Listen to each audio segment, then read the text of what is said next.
tardes. Tiempo de entrevista, tiempo de actualidad aquí en Canarias al Día en Mírame Televisión. Queremos empezar recordándoles que mañana martes a las 9 de la noche vuelve la tertulia de Canarias al Día y vuelve además con un pelotazo de tertulia que no se van a poder perder porque realmente vamos a seguir contando datos sobre una investigación de la que ya hemos dado pues muchas novedades, de la que hemos avanzado muchas cuestiones aquí en esta mesa y que poco a poco se han ido confirmando también en los juzgados. De eso hablaremos mañana, pero también con nuestro invitado de hoy, porque hoy nos acompaña el vicepresidente del Cabildo de Tenerife, Enrique Arriaga, a quien le damos la bienvenida. Enrique, muy buenas tardes.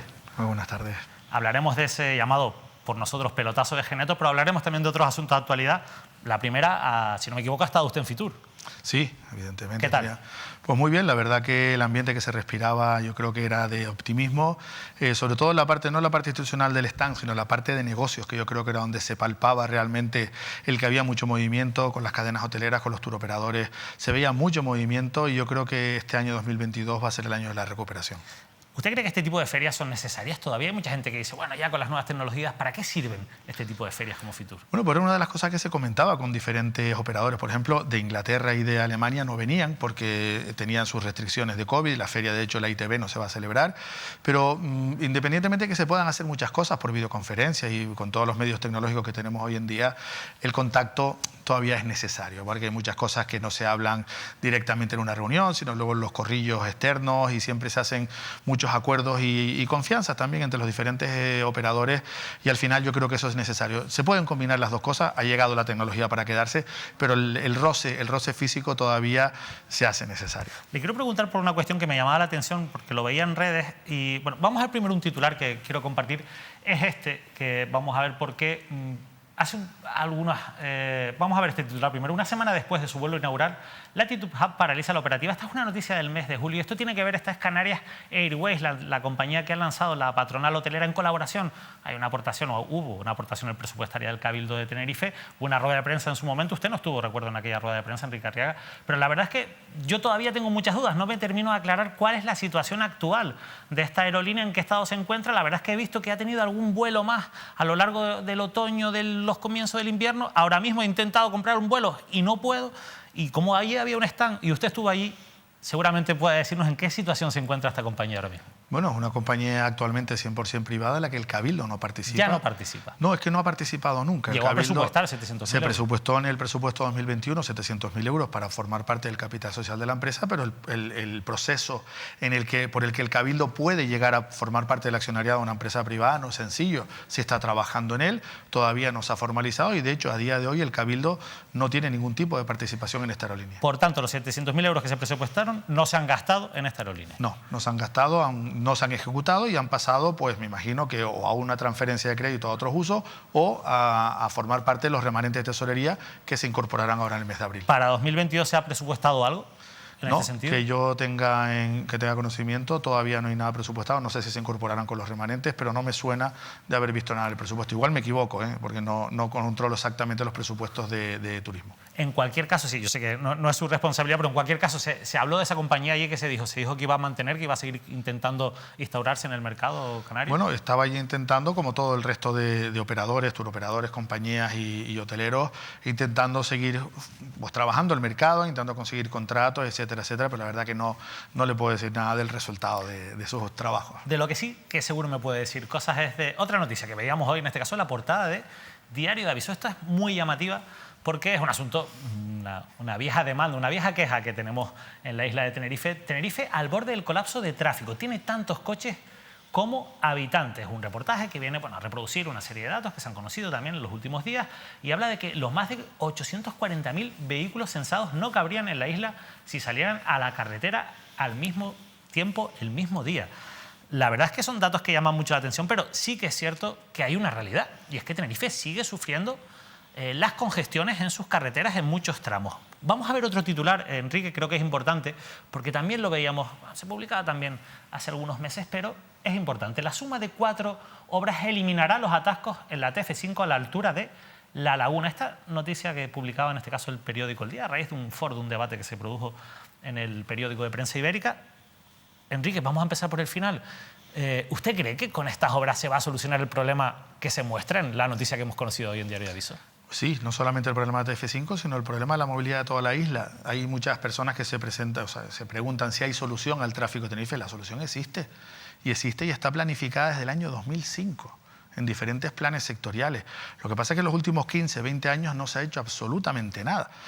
Ha llegado un momento en el que todas esas infraestructuras que no se han llevado a cabo han llevado a que, con el aumento del número de vehículos, haya habido colapso. Y más se ha notado después de la pandemia, porque la pandemia disminuyó el tráfico por motivos obvios, pero luego al recuperarse el tráfico, antes había mucha gente que compartía el coche, pero ahora con el miedo al contagio y al COVID, cada uno coge su coche, no quiere compartirlo por miedo al contagio. Y eso ha aumentado la presión de los vehículos sobre las vías.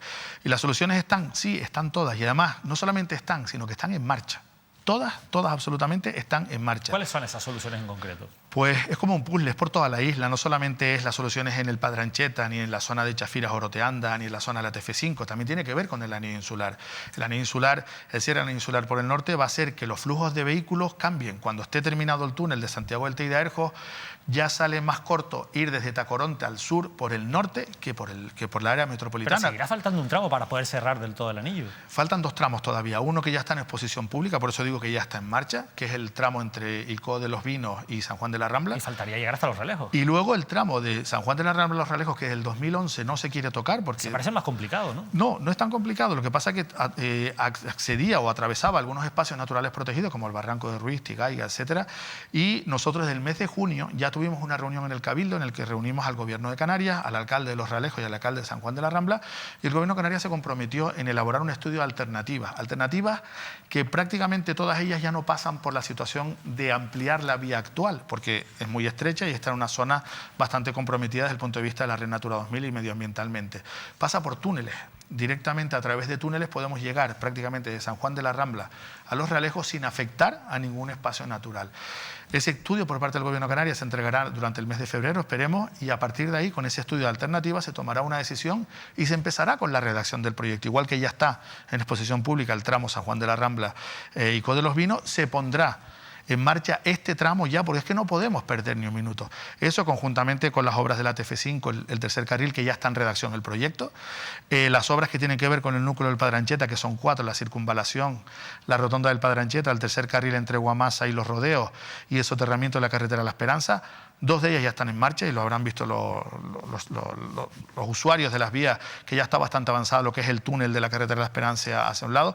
La pasarela, aunque no se ve obra, ya se está construyendo la pasarela porque se construye por piezas en talleres, es de acero inoxidable, y cuando estén todas esas piezas construidas llegará y se montará en un periodo bastante corto de tiempo, pero lleva un trabajo previo en talleres que no se ve.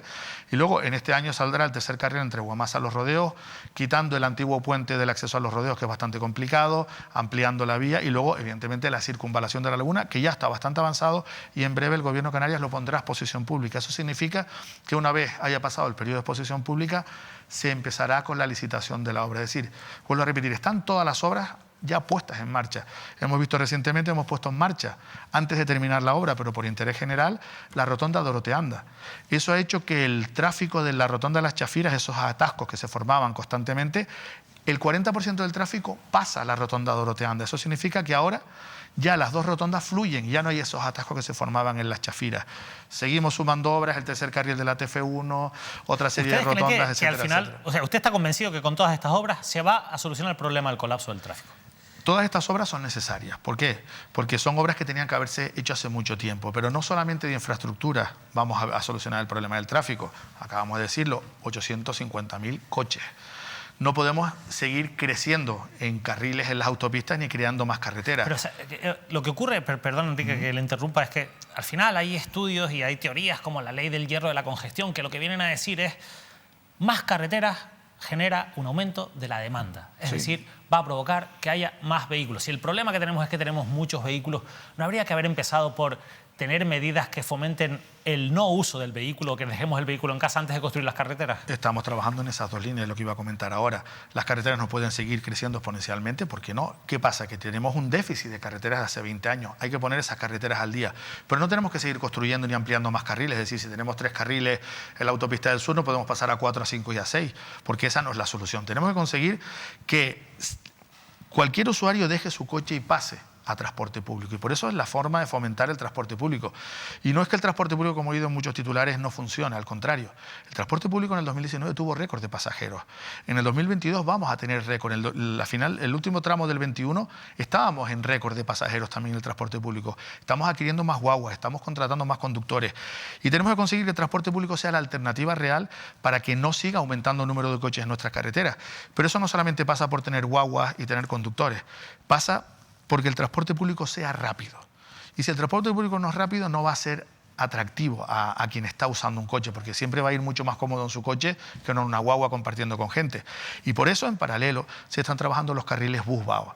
Carriles bus-vao entre la autopista del sur, en la TF1, y en la autopista TF5. Eso va a conseguir que, por ejemplo, cuando haya 3 carriles, ahora mismo ya existen 3 carriles desde Güímar a Santa Cruz, el carril central, el que está más pegado a la mediana, se va a convertir en un carril bus que en un momento determinado se activa o se desactiva. Es un carril bus inteligente que a través de luces y paneles se activa o se desactiva, de tal manera que cuando la guagua llega a Güímar, por mucho atasco que haya, esa guagua va a conseguir llegar rápido a Santa Cruz. Y en el norte, 3/4 de lo mismo. Eso va a ayudar, lógicamente, a que los núcleos más poblados tengan acceso mucho mejor a un servicio mucho más rápido. Pero ¿qué pasa con los núcleos más aislados? Porque, por ejemplo, en el norte de la isla de Tenerife hay muchos núcleos aislados que el problema que tienen ya no es tanto que no haya transporte público, sino el número de frecuencias. Algunos lugares en los que realmente el problema es de tiempo. Es decir, coger el transporte público, usted lo decía, tiene que ser rápido, pero también es verdad que en esos lugares es complicado que el transporte público llegue a aumentar las frecuencias. ¿Cómo lo van a hacer? Porque hay una cosa que es importante, es que muchas veces se habla, parece que el transporte público tiene que ser rentable económicamente. Y hay líneas y cuestiones o frecuencias donde evidentemente no va a haber una rentabilidad. No, es que vamos a ver prácticamente ninguna línea es rentable. Ahora mismo, el Cabildo invierte anualmente 57 millones de euros para el déficit de tarifa. Entonces, ¿por qué no se invierte más en estas zonas aisladas que tienen tanto? El problema que tiene Tenerife es que tiene una dispersión de población, sobre todo en la zona de medianías, bastante compleja. Son pequeños núcleos muy dispersos y que con el transporte público, por mucho que queramos, no podemos llegar. Tendríamos que aumentar el número de guaguas hasta el infinito para llegar, no solamente llegar al sitio que tiene que llegar, sino además llegar en la hora en la que ese usuario quiere utilizar el transporte, con lo cual lo hemos intentado en muchos sitios, pero es completamente imposible. Para eso, ¿qué alternativas hay a esto? Ya está en marcha. Hicimos el año pasado la experiencia piloto del programa Tu Guagua, que es lo que es el transporte a la demanda, de tal manera que a través de una aplicación, en cualquier núcleo disperso al que no llegue el transporte público, yo con esa aplicación digo a qué hora quiero coger la guagua a Santa Cruz, por ejemplo, desde, por un lado, por las medianías de Aguamansa, por ejemplo, por esa zona de la Orotava, me va a buscar un taxi, me cobra 10 céntimos, me lleva a la parada de guaguas más cercana, probablemente al núcleo de la autopista, y a partir de ahí, como un transbordo, voy a Santa Cruz. ¿Eso ya se puso en marcha? Se puso en marcha en Arico y Fasnia y fue un auténtico éxito. De hecho, lo pusimos como experiencia piloto, fue un éxito total. Tuvimos que quitarlo porque era una experiencia piloto y ahora teníamos que hacer licitaciones de la aplicación. Es una aplicación tipo Uber prácticamente, ¿no? Que se llama Tu Guagua. Tuvimos que quitarlo y ahora lo vamos a poner en marcha. Tenemos muchísimas peticiones de municipios y sobre todo de comarcas en las que hay más complejidad del transporte público. Por ejemplo, esta mañana estábamos con el alcalde de Buenavista, que también tiene bastante dispersión de núcleos y evidentemente el transporte público no puede llegar. Y con eso conseguimos que darle también un incremento de beneficios al sector del taxi, que también lo puede utilizar, llegando a los acuerdos que lleguemos con el TISA y con el Cabildo, y conseguimos que a la hora que tú quieres te van a recoger a tu casa o al punto más cercano a tu casa y te lleva la guagua, por eso de tu casa a tu guagua. Con eso conseguimos que toda esa población que no tiene un servicio de calidad pase a tenerlo y que llegue en tiempo y forma al sitio que quiera ir. Vamos a hablar de otro tipo de transporte que no es la guagua, sino el tranvía en este caso. ¿Va a haber tranvía hasta los rodeos? Bueno, hemos puesto en marcha otra vez, quizás a lo mejor yo ahí peco de cabezón, porque una de las primeras cosas que rescatamos de los cajones era la ampliación. Fue de lo primero, nada más llegar a... De la ampliación de la línea 1, porque es algo que no tenía sentido. Se planificó hace 15 años que va a ser este año el tranvía. En aquel momento hubo que parar. ¿Por qué ahora se vuelve otra vez con el asunto? Bueno, porque es que es necesario. Es decir, el transporte público y sobre todo guiado al aeropuerto es fundamental. Si queremos tener un aeropuerto con garantías, un aeropuerto de nivel, tiene que tener todos los modos de transporte, taxis, guaguas, coches, tranvía. Todos hemos visto los atascos que se producen a las 2, 3 de la tarde y más un viernes. Si alguien va en la guagua, va en un coche o va en un taxi, no llega a coger el avión. Sin embargo, el transporte guiado, aunque pueda tardar tiempo, pero sabemos que llega en punto a ese sitio. Y es una de las soluciones que no entendemos por qué se paralizó. Nosotros lo que hemos hecho es ponerlo de nuevo sobre la mesa. Hay un debate muy grande creado con diferentes líneas a través de la laguna. Había una que estaba ya planificada, que nosotros no queríamos, que era la que iba por la calle Juana la Blanca y la calle El Juego. Nosotros no queríamos esa línea, por eso pusimos sobre la mesa las otras dos opciones que no están en el planeamiento. En el planeamiento solo estaba, en aquel momento Coalición Canaria solo puso esa opción. Nosotros dijimos, no, hay otras dos opciones, vamos a ponerlas sobre la mesa, porque no nos parece esta la más adecuada. De hecho, nos parece que es una barbaridad, porque destruye el poco comercio que hay en la laguna, pero hay otra, como es la que va por Pablo Iglesias, que es mucho más sencilla, no perdemos la parada de la Trinidad y además no afecta prácticamente al comercio. ¿Quién va a tomar la decisión al final, Enrique? Nosotros ahora mismo estamos poniendo en marcha otra vez este estudio que se quedó paralizado por la pandemia, un estudio participativo, una consulta ciudadana en la que vamos a sondear a todo el público y a todos los usuarios si el tranvía a los rodeos sí o no, y a los habitantes del casco de la laguna por qué trazado les gustaría que fuera.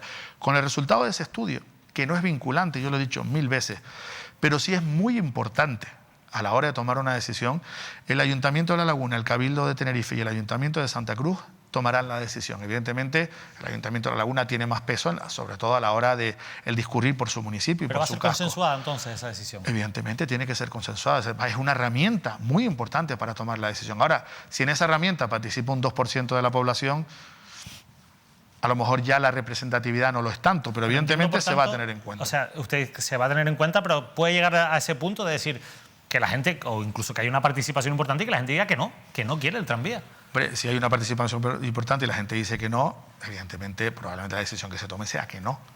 Pero el problema es que salga un tema mayoritario que sí, que decimos que no, porque ya se está dando por hecho que se va a decir que no, y a lo mejor resulta que hay una amplia mayoría que dice que sí. Hombre, yo entiendo que si la mayoría dice que sí, ustedes que quieren promover esta iniciativa, pues no van a tener dudas. Por eso le pregunto por el no, que probablemente nos genere más dudas. ¿Trenes del sur y del norte están en su hoja de ruta? Sí, están en nuestra hoja de ruta. El tren del norte no, el tren del sur sí. El tren del norte todavía no hay nada. Había un pequeño boceto de por dónde se quería ir, pero además es muy complicado el tren del norte.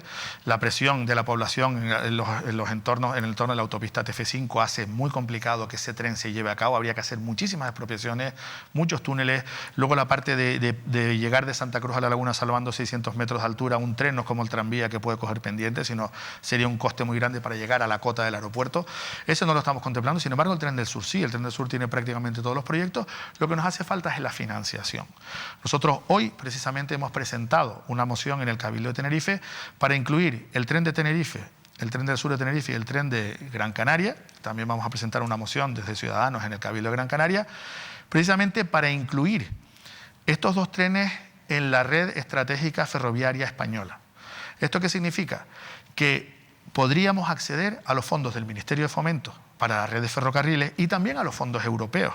Estamos hablando de que la financiación es compleja. Entiendo que esta moción está consensuada con el PSOE, con su socio de gobierno. Sí, bueno, hemos presentado porque es un paso previo. Si no estamos en esa red estratégica, va a ser muy difícil conseguir la financiación. Al final la decisión última la tiene que tomar el gobierno central y ahí está el PSOE, por eso. Evidentemente, pero esto es un paso previo. Este simplemente hoy vamos a solicitar que se incluya en esa red estratégica de ferrocarriles y luego empezaremos a buscar. Será muchísimo más fácil conseguir la financiación. Estamos hablando de 2.400 millones de euros que el Cabildo por sí solo no puede afrontar. En caso de que se consiga la financiación, ustedes tienen la idea de tirar para adelante con el proyecto del Tren del Sur.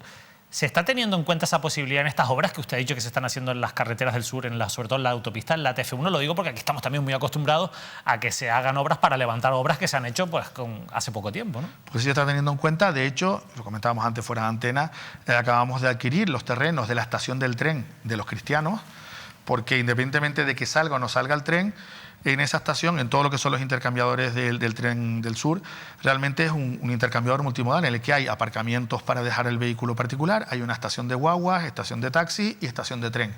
Nosotros vamos a construir el edificio dejando hueca, sin construir la parte de la estación del tren, pero sí dándole aparcamientos para el intercambiador y sobre todo la estación de guaguas de Los Cristianos, que no tiene, que es uno de los municipios más grandes de la isla que nunca ha tenido una estación de guaguas. Es algo increíble. Hoy inauguramos la estación de guaguas de Buenavista y digo, pero por Dios, Arona, Los Cristianos, llevamos viendo toda la vida a todos los extranjeros tirados en aquella avenida sin tener una estación de guagua en condiciones. Ese es uno de los proyectos y también otro también que vamos a recuperar es el de la estación del tren de San Isidro, para poder también poner ahí una estación de guaguas en condiciones y bueno, en un futuro, si sale el tren, ya esas infraestructuras estarán proyectadas.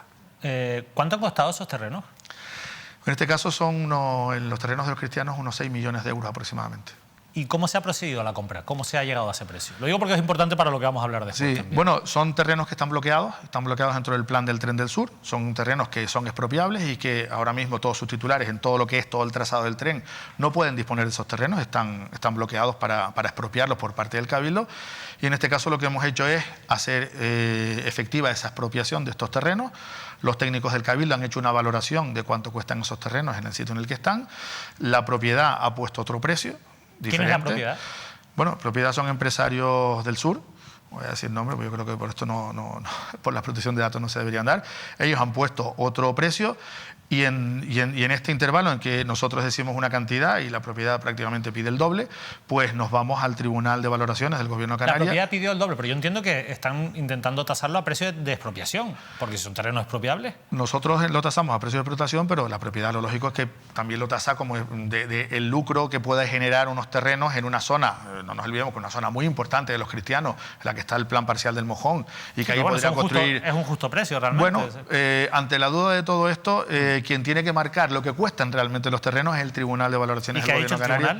Estamos pendientes de la decisión. Nosotros, y tal y como marca la ley, simplemente abonando la cantidad que ha dicho el Cabildo ya se hace efectiva la propiedad de los terrenos y luego se decidirá si hay que pagar más o menos en función de la tasación final. Se lo preguntaba porque esto me viene muy bien para cambiar de tema y hablar de otro asunto en el que vamos a hablar de tasaciones, vamos a hablar de terrenos que se compraron, a un precio que en principio es muy bueno, que es mucho mayor que su valor catastral, pero que en principio sería un precio que tampoco coincidiría con el valor real de aquellos terrenos en el momento en el que se compraron. Y la verdad que ha llamado mucho la atención, es una noticia que hemos contado aquí muchas veces y es el llamado pelotazo de Geneto, esa denuncia que ya ha presentado la Fiscalía Provincial de Santa Cruz de Tenerife por presuntos delitos de prevaricación y de malversación de en torno a 20 millones de euros en la compra de los terrenos de la ciudad deportiva. En su momento ustedes cuando llegaron al Cabildo insistieron mucho en el mensaje de que llegaban con la intención de levantar las alfombras y esto fue una de las primeras cosas que se conoció y que además se dio traslado después un informe del interventor en el que también han participado pues, la actual consejera delegada tanto del ITER como la actual consejera delegada también de Parque Científico y Tecnológico, cuyo informe ha sido importante también en todo este asunto. ¿Se esperaba la decisión que ha tomado la Fiscalía? Pues sí, sinceramente sí, porque bueno, cuando empezamos a analizar la situación financiera de Parque Científico, una vez llegamos y nos vemos un poco cuál era la problemática que tenía de funcionamiento, porque estaba como un poco atascada, no podía caminar, tenía una situación financiera bastante compleja, hicimos un análisis exhaustivo de cómo estaba la situación del Parque Científico. Y en ese momento pues, nos encontramos que había una carga muy importante anual de casi 2 millones de euros que había que pagar por un préstamo de unos terrenos que realmente no aportaban nada y que los tenía el Parque Científico para nada. ¿A día de hoy esos terrenos se les ha dado algún uso? ¿Tienen alguna expectativa de uso por parte del Cabildo? No, ninguno. En su momento se intentó que se utilizara para el NAP, es decir, llevar cable submarino desde el mar hasta Geneto no tiene mucho sentido. Y luego en este caso pues también se quería poner ahí el Parque Científico y Tecnológico cuando ya estaba en marcha el Parque Científico de la Higuerita y ya se había decidido el instalar el grueso del Parque Científico y Tecnológico en Cuevas Blancas, en Santa María del Mar, muy cerca de aquí. ¿Y urbanísticamente a día de hoy pueden tener alguna utilidad? No sé, ¿no pueden aprovecharlos ya que los tienen? Es que realmente si se vendieran esos terrenos el precio de venta sería ínfimo y bueno, es una de las posibilidades que está ahí, pero son unos terrenos que tampoco son muy atractivos para ningún tipo de inversión. La ciudad deportiva está prácticamente desarrollada en el resto del terreno. No nos olvidemos que los terrenos del Club Deportivo Tenerife eran mucho más grandes. Lo que se ha comprado por parte del Parque Científico es 1/3 de los terrenos del Tenerife, que dan a la carretera de Geneto, y mucha utilidad para nosotros no tiene. ¿Qué sucede? Que esto fue causando un perjuicio financiero de 2 millones de euros año tras año, más amortización de capital, más intereses, que llegó un momento en el que fue un poco horadando toda la que era la tesorería de la empresa y otras aportaciones que se hacían para otra serie de obras, otra serie de actividades, de tal manera que llegó a una situación insostenible, porque en ningún momento, quitando el procedimiento que se llevó para la compra de los terrenos, que fue irregular, en ningún momento el Cabildo le traspasó el precio de esa compra. Es decir, normalmente el Cabildo, todas las obras de los edificios que hace el Parque Científico, el Cabildo hace aportaciones al Parque Científico para que construya edificios, porque evidentemente el Parque Científico no tiene capital para empezar a hacer construcciones. Y en este caso se le obligó a Parque Científico a comprar esos terrenos, pero en ningún momento se le trasladó alguna aportación para ello. Eso, como digo, fue haciendo que año tras año, en el 2012, fuera restando 2 millones la tesorería de la entidad y la dejó en una situación muy complicada. O sea, hoy, que precisamente se cumplen 10 años del día en el que se firmaron las escrituras de compraventa de los terrenos de Geneto, Usted, que es vicepresidente del Cabildo de Tenerife, puede afirmar aquí, uno, que se compraron unos terrenos que no tienen ninguna utilidad para el Cabildo, y dos, que la compra de esos terrenos generó un perjuicio económico para las arcas del Cabildo. Esto es así. Esos son hechos objetivos y así están en los informes, y tanto lo contempla la Fiscalía como el informe del interventor. Esos hechos son objetivos, no tiene ningún problema. El por qué pusimos nosotros en conocimiento del interventor y él a su vez de la Fiscalía este tema, pues nos hemos encontrado una situación que teníamos que hacer un plan de saneamiento para conseguir que la entidad vuelva al punto de partida, y de hecho llevamos casi 3 años intentando ponerla al punto de partida y todavía no lo hemos conseguido. Y claro, la intervención nos dice que no puede hacer ningún tipo de aportación hasta que no se resuelvan esas irregularidades que estaban allí. Por eso nosotros recabamos toda la información, se la trasladamos al interventor. Nosotros no somos quienes para decir si hay algo que pueda ser presuntamente delito o no. Hay cosas que son éticamente reprobables y otras cosas que pueden ser constitutivas de delito, pero nosotros no vamos a hacerlo. Eso es el interventor o la Fiscalía quien tiene que decirlo. Hasta ahora las personas implicadas, las personas incluso que tienen más protagonismo, no han querido hacer declaraciones. Sí las ha hecho, por ejemplo, una de las personas a las que la Fiscalía pide que declare en calidad de investigado, que es Julio Pérez, que formaba parte de ese Consejo de Administración, pero quienes llevaban, digamos, la voz cantante, según la denuncia de la Fiscalía, como pueden ser Carlos Alonso o incluso el expresidente también, Ricardo Melchor. De momento de este asunto no han hablado.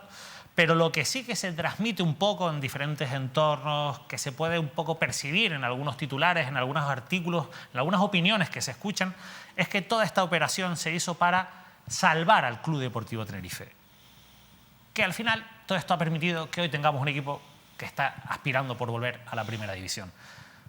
¿Usted opina que esto puede ser un argumento que justifique esta operación?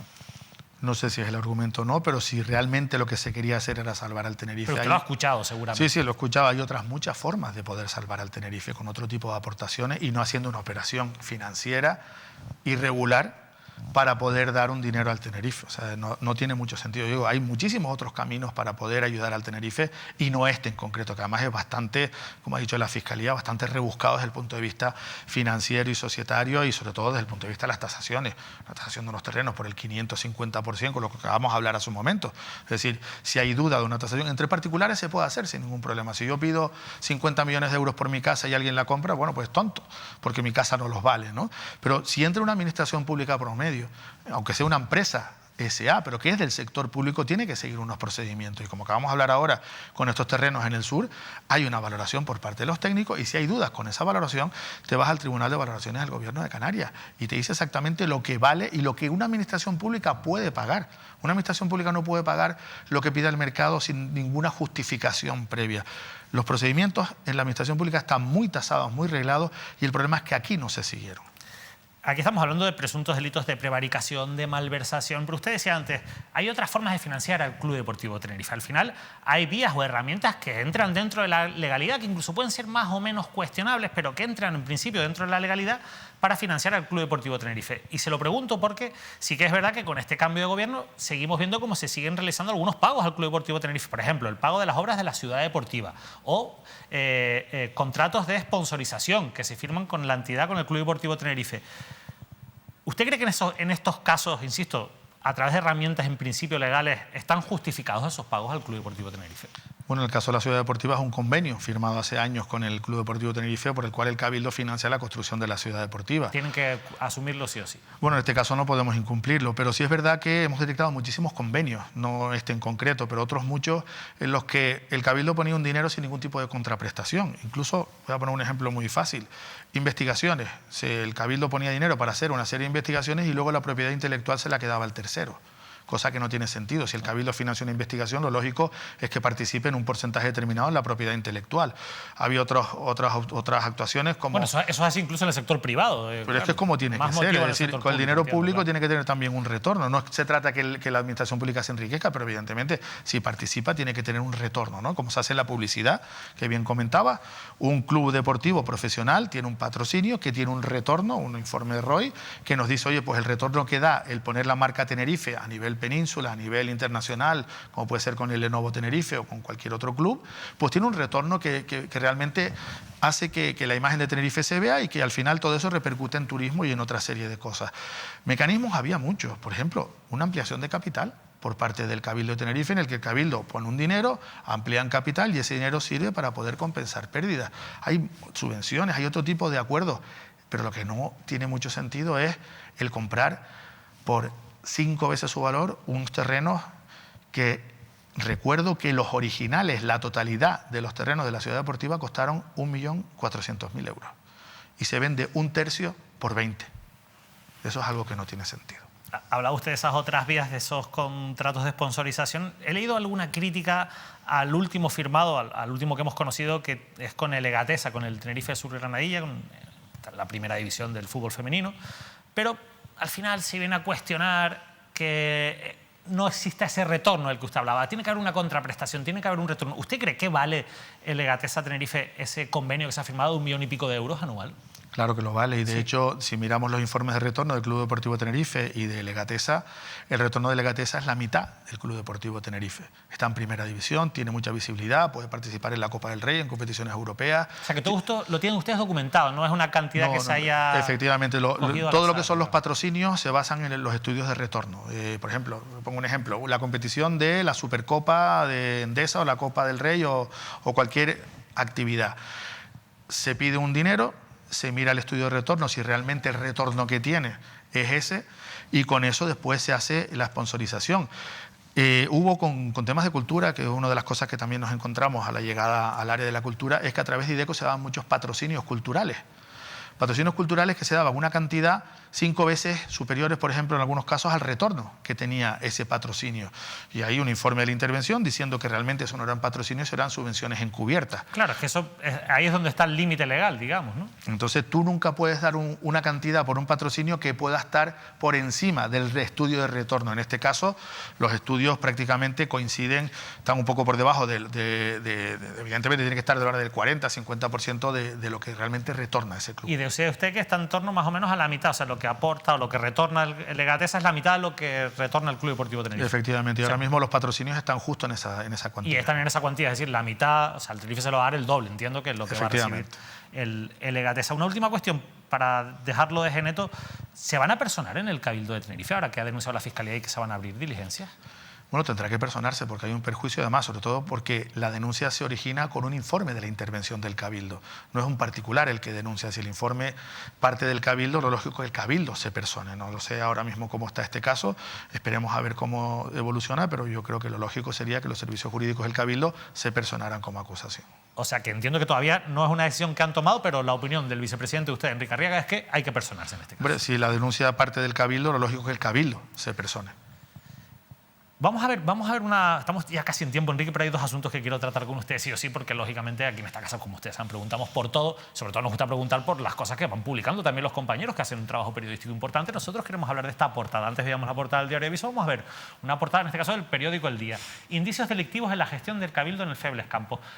En portada, el periódico El Día, 5 columnas, titulaba con este asunto la semana pasada, en la que se habla de una denuncia del Comité de Empresa del IAS, del Instituto de Atención Social y Sanitaria del Cabildo de Tenerife, contra la Corporación Insular, y entre los querellados, ahí no se ve la foto, pero aparece usted en esa foto de esa portada, Enrique. ¿Qué tiene que decir sobre este asunto? Bueno, que esta denuncia es una cortina de humo orquestada por Coalición Canaria, claramente. Pero claramente. Esto es una cortina de humo de Coalición Canaria. Efectivamente. Y está saliendo ahora precisamente pues, porque estamos intentando tapar el caso de Geneto y el caso NAP. Vamos a ver, esto es una denuncia, que es una querella que se presenta contra el Consejo de Administración, contra el Consejo Rector, en este caso del IAS, contra todos sus miembros y contra el presidente del Cabildo, por el inicio de un procedimiento, de contratación. Procedimiento de contratación que, una vez aprueba su inicio, empieza a recabar muchísimos informes jurídicos, informes técnicos, informes económicos, que podrán ser a favor o en contra. Pero con todos esos informes, cuando ya al finalizar el procedimiento se realiza un acto administrativo de adjudicación de ese traslado, de ese servicio, en este caso era la empresa Clece, ¿no? ¿Por qué a Clece? Bueno, porque se sacó un concurso por parte del IAS para intentar buscar edificios, no hubo nadie y al final fue Clece la que tenía unas instalaciones, que había llegado a un acuerdo con el seminario y era un sitio ideal para poderlo poner. O sea, hubo un concurso, no se presentó nadie, o sea, nadie ofreció inmuebles que se adaptasen a las necesidades y Clece sí. Efectivamente. Que es el edificio del seminario. Justo antes, en la anterior legislatura, se quiso trasladar el Febles Campos al edificio de Plasencia, que en aquel momento estaba judicializado, y que no nos olvidemos que ese edificio es muy bonito, pero por dentro está vacío. No tiene ni ascensores, ni instalación eléctrica, no tiene nada. Y convertir un edificio de 10 plantas en un centro para mayores, con dificultad de movimientos es bastante complicado. Claro, porque hubiera sido más sencillo, ahora que ya es del Ayuntamiento de Santa Cruz, como ha hecho el Gobierno de Canarias con la Consejería, haber negociado con el Ayuntamiento. Pero aún así no es el edificio más adecuado para colocar un centro sociosanitario y con personas que hay que moverlos con camas, hay que llevarlos para bañarlos con grúas, etcétera, etcétera. No es sencillo. Entonces salió esto y, como vuelvo a repetir, el procedimiento se inicia.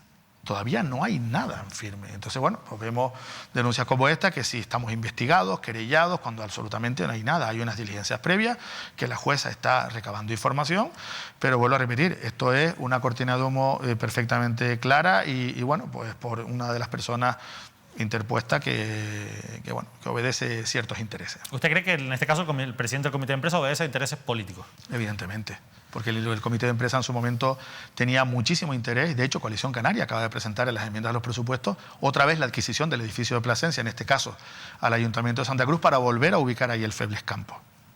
Aunque técnicamente no sea el edificio. Técnicamente no tiene sentido. Una última cuestión, porque ya hemos hablado mucho del precio. Entiendo que usted está tranquilo, que esto es una cuestión que está comenzando y que consideran que esto se va a acabar archivando. Entiendo que es un poco lo que ustedes... Yo creo que no tiene mucho recorrido. Que no tiene mucho recorrido. Pero de los datos que se dan en esa información y que entiendo que se exponen en esa denuncia, en esa querella, se habla de un precio.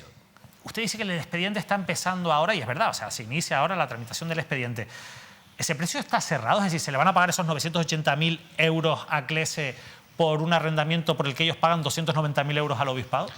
Bueno, habrá que mirar lo que digan los informes técnicos. Igual los informes técnicos dicen que está sobrevalorado ese coste de ese servicio. Pero bueno, yo ahí le digo, vuelvo a repetir, o sea, no voy a entrar en el fondo porque realmente todo el proceso, igual el proceso acaba en nada. Con muchos informes técnicos, imagínense que salen muchos informes técnicos negativos y dicen que no se puede contratar, no se contratará y se buscará otra solución. O sea, que ustedes harán lo que digan, lo que salga de la propuesta técnica y jurídica de este expediente. Como se hace siempre cuando se hace un expediente de contratación. Si no tiene todos los parabienes de la asesoría jurídica, de los informes técnicos y de la intervención, evidentemente no sale ningún acto administrativo sin todos esos expedientes. Si nos saltáramos todos esos expedientes, entraríamos en un reparo de la intervención y habría que salvarlo personalmente, en este caso el presidente, y no lo va a salvar. Una última cuestión, Enrique, porque vemos las encuestas a nivel nacional, vemos las estimaciones, vemos los problemas que ha tenido a lo largo de esta legislatura el partido del que usted es coordinador regional, Ciudadanos. ¿Usted le ve futuro a Ciudadanos en Canarias? Bueno, yo sí le veo futuro, porque además yo creo que el proyecto hoy en día es más necesario que nunca. La política se está polarizando cada vez más, el bipartidismo se está yendo cada vez más a los extremos. Está Vox por un lado, que tira del Partido Popular, está Podemos por otro, que tira del Partido Socialista, y al final el centro liberal y reformista se abre cada vez más. ¿Qué ocurre? Pues que hay que convencer a ese electorado. Es un electorado que se desilusiona porque ve que no hay ningún proyecto que se adecue a sus expectativas y al final acaba en la abstención. Nosotros tenemos que entrar ahí, tenemos que trabajar muchísimo. O sea, el que es votante de un partido tradicional de toda la vida vota independientemente que le guste o no le guste, porque su abuelo votaba, su padre votaba y siempre ha sido pues del partido X. En el caso nuestro no, en el caso nuestro tenemos que convencer a todas esas personas que en un momento determinado han votado de un lado a otro en el proyecto que les ha gustado, y nosotros tenemos que hacer el doble de trabajo. Y en eso estamos, intentar convencer, trasladar nuestro mensaje. Tenemos que trabajar mucho de aquí a estas elecciones, pero yo creo que ahora nuestro proyecto es más necesario que nunca. Hemos visto... ¿Y tienen capital humano? Lo digo porque las caras, prácticamente casi todas las caras que se presentaron en las últimas elecciones conocidas ya no están, ya no son, o las que han sido quizás las caras más representativas de Ciudadanos en los últimos años, ¿no? Me gustó eso que dice que ya no están. Era gente que estaba en Ciudadanos, no que era de Ciudadanos. Y eso se ha visto. Cuando un barco parece que se hunde, hay mucha gente que abandona el barco antes de tiempo, ¿no? Y se han dado muchos casos que han abandonado el barco. Realmente los que estamos ahora en Ciudadanos son los que somos y creemos en este proyecto. Son menos caras, pero también son caras conocidas y que están trabajando. Sobre todo lo importante, que estamos trasladando que lo que dijimos en la campaña electoral lo estamos cumpliendo. Y no solamente estamos cumpliendo lo que dijimos, sino encima estamos haciendo una gestión que se está viendo en el día a día. Yo creo que ese es el mensaje importante que tenemos que trasladar. Y como digo, tenemos que trabajar muchísimo y Ciudadanos todavía tiene para rato. O sea que usted, su intención en principio, si así lo decía el partido, es ser el candidato por la formación de Ciudadanos. No le vamos a ver una lista electoral con otro partido político, por ejemplo el PSOE. No, y candidato por Ciudadanos, y si mi partido me deja, por el Cabildo de Tenerife. Por el Cabildo de Tenerife, eso lo tiene claro. Pero no con el PSOE. No, con Ciudadanos. Enrique Arriaga, de verdad, muchísimas gracias. Gracias por habernos acompañado, por haber respondido a todas las preguntas. Ha sido una entrevista extensa, pero era importante. Hay muchos temas de actualidad que seguro que han interesado a nuestros espectadores. De verdad, muchísimas gracias. De nada, gracias a ti. Buenas noches. Enrique Arriaga, el vicepresidente del Cabildo de Tenerife, nos ha acompañado y nosotros nos vamos. Le dejamos ya con toda la programación habitual. Ahora llegan los deportes. Mañana a las 9, no lo olviden, tenemos un pelotazo de tertulia. No se lo pierdan.